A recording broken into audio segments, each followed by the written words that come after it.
Hello, hello everybody. Myself Chirag Sayed. I have completed my bachelor's in mechanical engineering 2018. After that, I worked as a project engineer for 2 to 3 years. In 2022, my friend suggested for Evision, and in end of 2022, I joined Evision. They trained me so well. Their internship was also good. My course was related to networking and support desktop support engineer. They taught me all the CCNA modules and everything. Uh, Windows administration related all topics were also covered.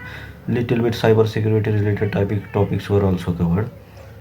The training was also good. It was a 45 days training.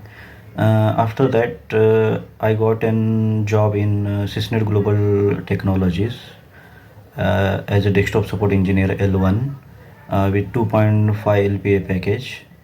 And currently, I'm working on their client location Vodafone in Pune, Ivan Kharadi. It was great experience with eVision.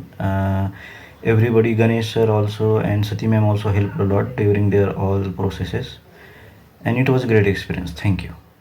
So, what are you waiting for? Join Evision. Join job.